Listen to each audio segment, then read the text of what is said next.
This is Taiku 197 in the Babylonian Talmud, the 197th Taiku. And this is a very significant number because it reminds me of a mathematical program that I was working on maybe 7 or 8 years ago, and a little bit more than that too, maybe 7, 8, 9 years ago, where it measured 197 days. It was 196, basically 28 weeks, and then the next day, 197th, is the next day of the next cycle.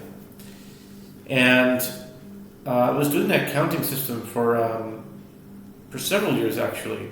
Maybe, not just, it was probably, let's see here, I was maybe as much as 10, 11 years ago, 12 years ago. It was going for a couple of years. Anyway, my point is that 197 today is the 197th day. It's not only the 197th Taiku, but it's also the 197th day, because one Taiku per day. One Taiku is done per day. And the first day that I started the Taiku, this Taiku series, which covers all of the Taikus, all the unanswered and unresolved questions in the Babylonian Talmud, was started on June 19th, Thursday, June 19th of 2025. It was the 23rd day of Sivan, 5785, and it was right about the time that they started tracking Avodah Zarah in Daf Yomi. And 197 days from that day is today. And it's January 2nd. So let's think about June 19th. 197 days go by, and day 197 we're on January 2nd. And why is that significant? Because if you've been watching some of my videos, they go together. They're connected. I have this that I'm presenting. I usually don't present this in the Taikus, except when it's relevant. When it's relevant, I do present it. Because this is, I mention in my PL89 videos that this is not only a Gregorian and Jewish Hebrew calendar, it's also a Daf Yomi calendar. So today is a perfect example of when this comes up. This is an amazing correlation, especially at number 197, because there are 197 letters if you count from Bereshit, the first letter of the Torah, Bereshit, up until the end of the first day of creation, Vayhi Erev Vayhi Boker Yom Echad. There's 197 letters. So that was a special number. That was, I think, subconsciously why I chose that number. Maybe I didn't choose it. Maybe it just chose me or whatever. But anyway, my point is that on the calendar today, we are on the 2nd day of January. Now, it's not just Gregorian. We're in the 13th day of Tevet. That would be 20. So, I started it on the 19th, so I'm not going to count that 20. If it's not exactly the same, I don't count that. It's still pretty close. I give it some credence, but that's not what I'm talking about. Today, on the Gregorian calendar, it's the 2nd of January, which always is in box number 7. The number of box is 7. And today's Daf Yomi, today's Taiku is Makkot 7. The first Taiku, if you open up a tractate Makkos, and you look for the first Taiku, you'll find it on page 7. Page number 7. It's really the 6th page because it starts from. But still, you can make a derivation either way. But the point is that it's printed 7 on the page, and that's what we're looking at for this analogy.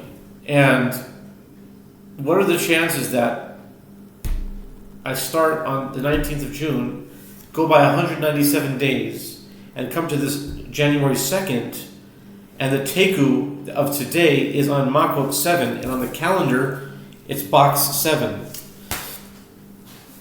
I would really be interested in talking to a mathematician to explain how that came out, why that came out that way, but I just thought I'd mention it.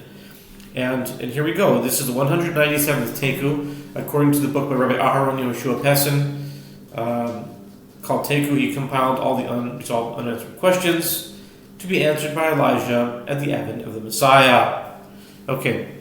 Makkot 7a. Sanhedrin ha'oreges v'chulei. Yiba'ilahu. Chasashim shonu nikres chavlonis. Oidilma oirach arahi teiku. This is, I think, a relatively famous idea. The Mishnah teaches that a Sanhedrin that executes once in 7 years is characterized as a destructive tribunal. I mean, it's a murderous Sanhedrin. Meaning they have to really investigate and witnesses and interrogate the witnesses and the amount of interrogation that had to go was so much that most times they throw out the case. Most times they actually didn't. And if they execute once in 7 years, it's considered a murderous or a destructive tribunal, Sanhedrin. Rabbi Elazar ben Azariah says this categorization applies to a Sanhedrin that executes once in 70 years. Meaning even less of a chance of convicting, the death penalty. Okay, a dilemma was raised before the sages. Is Rabbi Elazar ben Azariah saying that a Sanhedrin that executes once in 70 rather than 7 years is characterized as destructive?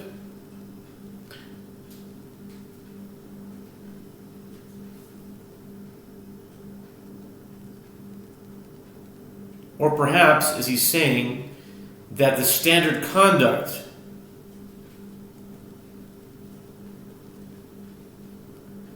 is for a Sanhedrin to execute once in 70 years? I mean, it would seem to me from the context that he's going along with it. Once in every 7 years is considered destructive. And then Rabbi Elazar says once every 70. Since it's going in the flow of thought, it would seem that's destructive. But they seem to think it's a teiku. They say that if it's once every 70 years, is it destructive or is that normal? And only once in 7 years that it's destructive. He would agree that. But is it destructive once every 70 years or is it normal every 70 years? This is the 197th unresolved question. And if we have this question in hand, someone asked me about this last night, and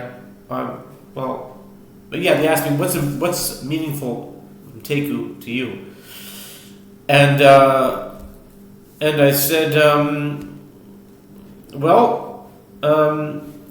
according to the Hakdama, means the introduction in his book, he says, that's my own interjection. I said, Ashrei mi shivalakan v'talmudo biyado. That's a adage in rabbinical text somewhere that says, praiseworthy is the one who arrives here and his learning is in his hand, which means, there's ideas about you're getting fahera, you're going to get a test in the heavenlies about what you learned on this earth. And praiseworthy is the one who comes here and your learning is in your hand. So I take that idea and I connect it with what Rabbi Pessin said in his Hakdama. He said that when Elijah the prophet comes to answer these questions at the advent of the coming of Messiah, the son of David and the son of Joseph,